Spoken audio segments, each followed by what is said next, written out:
We are rapidly approaching the November midterm elections, and as the political temperature rises across the United States of America, a profound and dangerous transformation is occurring within the highest levels of our federal government. The administration currently occupying the executive branch is escalating a systematic, calculated, and deeply unconstitutional war on political dissent. To execute this war, the administration has completely weaponized the federal justice system against its vocal critics. We are witnessing the intentional misapplication of laws that were originally designed to protect the American public. I am talking about severe terrorism statutes, complex criminal conspiracy charges, and sweeping obstruction of justice laws. These are heavy legal instruments that are typically used by the Department of Justice to prosecute international drug cartels, organized crime syndicates, and actual violent insurrectionists.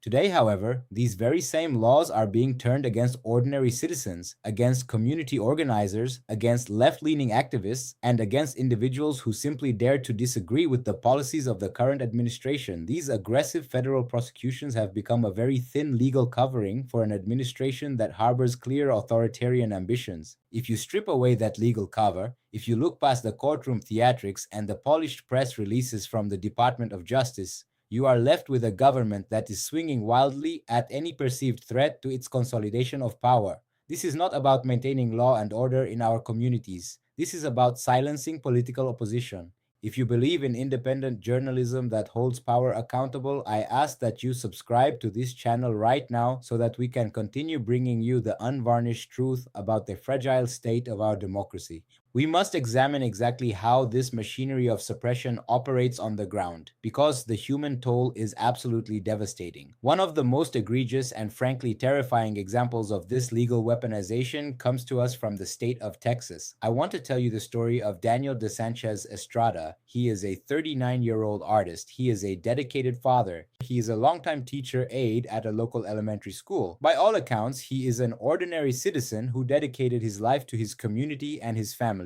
In early July, a widely covered and highly publicized protest took place outside the Prairie Land Immigration and Customs Enforcement Detention Center in Alvarado, Texas. During that protest on the 4th of July, a horrific event occurred. A local police officer was shot and wounded. That shooting was an undeniable tragedy and an act of violence that deserves legitimate investigation and rigorous prosecution. But Daniel de Sanchez Estrada did not attend that protest. He was not there. His wife, however, did attend the demonstration. According to federal court documents, she was arrested later that night. She was formally charged with rioting and providing material support. But it is absolutely crucial to note that she was never accused of the actual shooting of the police officer. Following her arrest, she placed a phone call to her husband. She asked him to move a few boxes out of their home. These boxes contained political pamphlets and small self-published magazines, commonly known as zines. They contained written words. They contained political speech.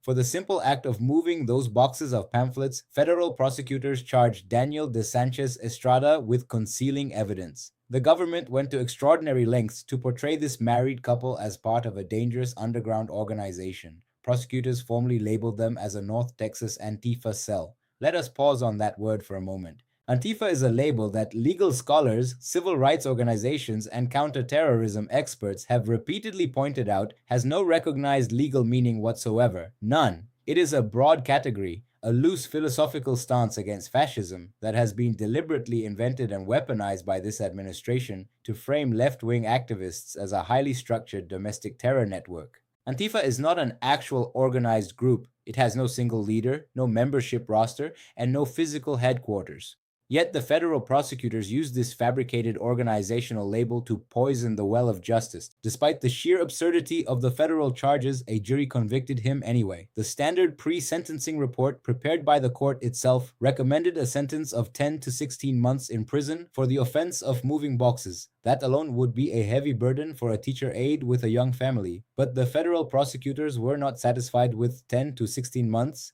They sought what is known in the legal system as a terrorism enhancement, basing their extreme request entirely on this so-called Antifa affiliation. In June of this year, a federal judge agreed with the prosecution. That judge sentenced a 39-year-old father to 30 years in federal prison for moving boxes of political magazines. His wife, who attended the protest but did not shoot anyone, received an unimaginable sentence of 70 years in federal prison for providing what the government claimed was material support to terrorists.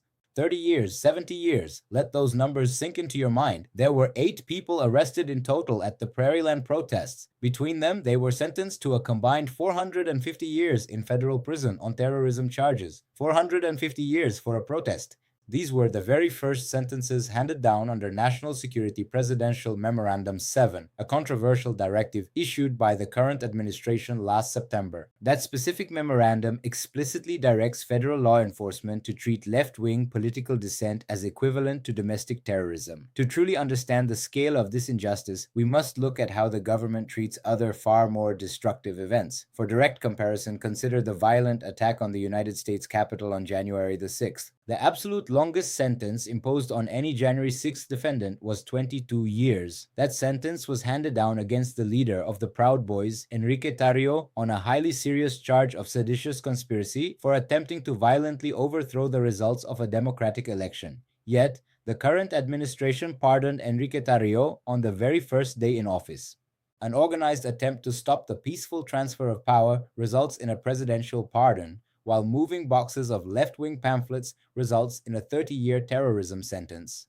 Counterterrorism experts across the globe have pointed out that these sentences targeting Texas protesters far exceed even the punishments imposed on many convicted supporters of the Islamic State of Iraq and Syria. Legal scholars are warning the public that this administration is actively and maliciously distorting established terrorism laws to criminalize protected First Amendment activity. They are taking things like distributing pamphlets, putting up posters, holding organizational meetings, and gathering for protests, and they are legally classifying this fundamental political expression as material support for terrorism. The sheer theater of these arrests reveals the true motive behind the policy. Daniel Dissent Estrada has a sister named Annabelle. She described exactly what the arrest of her brother looked like. She stated that the government deployed a heavily armed special weapons and tactics unit. They brought in agents from the Federal Bureau of Investigation. They deployed a bomb squad. They flew a surveillance drone overhead. She described officers surrounding her brother, aiming semi-automatic military-style rifles at his truck. All of this overwhelming militarized force was deployed over what the government itself admitted was a box of reading material.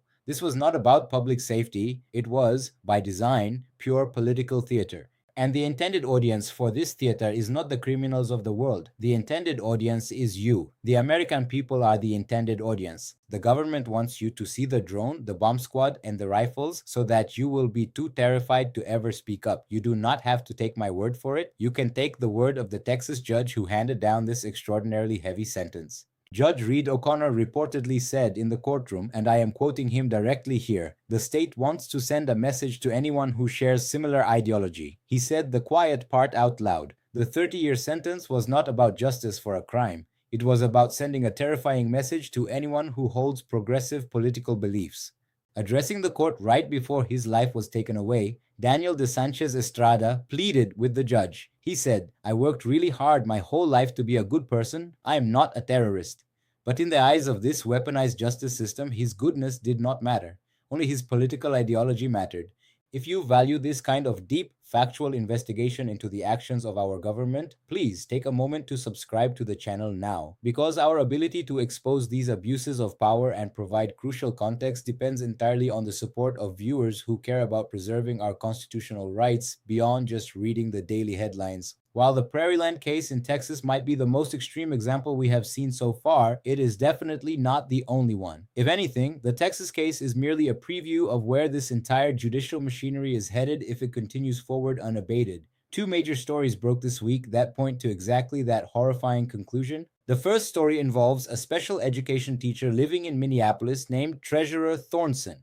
She recently told National Public Radio that in June she was sitting in her home, peacefully drinking a cup of coffee, when heavily armed federal agents suddenly appeared at her front door. She recalled one of those federal agents telling her that they had a warrant for her arrest for criminal conspiracy. Conspiracy is a severe federal felony. The government charged her as part of an initiative they named Operation Metro Surge in Minneapolis. When you look closely at the actual court documents to see what the federal prosecutors cited to justify charging a special education teacher with a federal felony, you do not find evidence of violence. You do not find evidence of weapon smuggling. You find references to community meetings. You find transcripts of private conversations on the encrypted messaging application known as Signal. you find essentially purely protected political speech and community organizing. The government is equating a group chat among neighbors with a criminal conspiracy to commit federal offenses. This brings us directly to the second major story of the week, which answers the terrifying question of how the federal government is finding this private political speech in the first place. The Wall Street Journal published a massive revelation this week. They revealed the staggering scope of a surveillance operation run by the Department of Homeland Security. This operation is not aimed at foreign spies or violent criminal syndicates.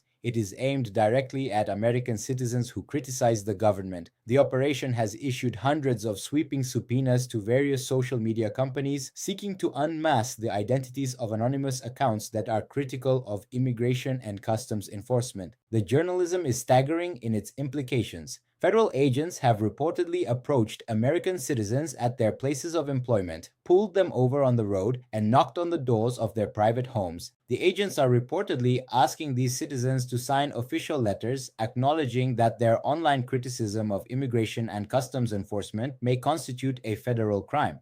The internal documents show that this surveillance program calls for the active monitoring of nearly 20 different social media and communication platforms. They are sweeping data from Reddit, Discord, Snapchat, LinkedIn, and even pulling personal records from the Department of Motor Vehicles. In one chilling example from just outside Philadelphia, a group of neighbors ran simple community pages on Facebook and Instagram under the name Monaco Community Watch. They used these pages to post sightings of immigration and customs enforcement vehicles for their 10,000 followers, a common practice in immigrant communities to warn neighbors of potential raids. In response to this basic sharing of public information, the Department of Homeland Security demanded that the parent company, Meta, hand over the names, the private email addresses, and the identifying details of every single person behind the Community Watch pages. And we must ask, who is running this massive domestic surveillance operation? It is being run by the Office of Professional Responsibility within Immigration and Customs Enforcement, that is their Internal Affairs Division. This is an office that was specifically created and funded to investigate corrupt federal agents accused of wrongdoing and internal misconduct. Now, that same office is using its immense investigative power to target the civilian critics of the agency. The Federal Bureau of Investigation is simultaneously investigating neighborhood mutual aid groups in Minnesota. They are targeting the rapid response networks that residents actively use to warn each other about sudden immigration activity. The director of the Federal Bureau of Investigation, Kash Patel, brazenly confirmed this surveillance himself. He told the Fox News channel, and I am quoting him directly, "The Signal Chat group is information we collect from the public."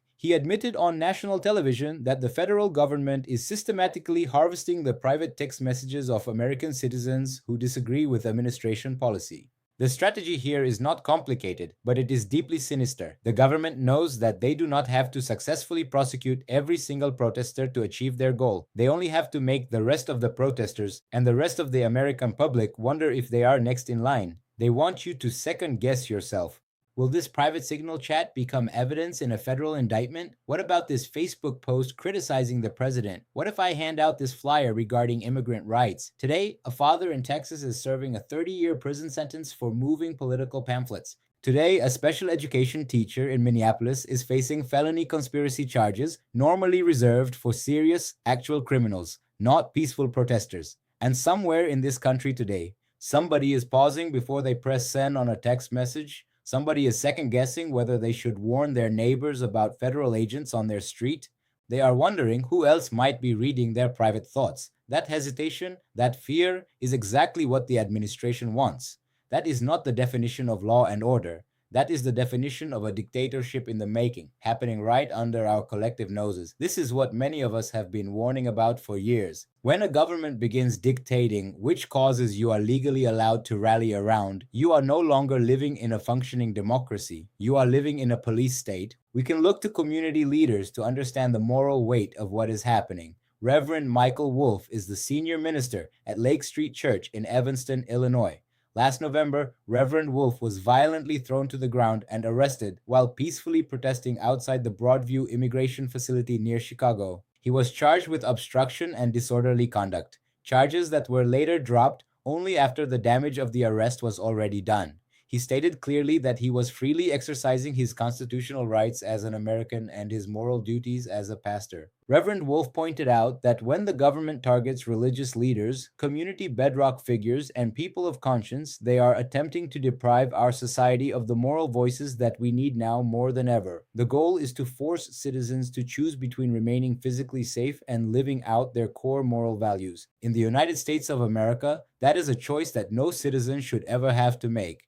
This is precisely why the stakes in these upcoming November midterm elections have never been more important in our modern history. You will not see the names of Daniel DeSanchez Estrada or Treasurer Thornton on your ballot this November. None of these specific court cases will actually appear on the voting machines. But you must understand the real question that is quietly written on every single ballot across this nation. The true question is whether those in power will be permitted to continue weaponizing the justice system to chill and destroy political dissent. The question is whether peaceful protest will remain protected speech under the First Amendment or whether it will be redefined as domestic terrorism. The question is whether your private conversations with your neighbors can be weaponized and turned into criminal evidence against you by a government that hates your political views. I want to leave you tonight with the profound words of Annabelle, the sister of the man we have been discussing throughout this broadcast.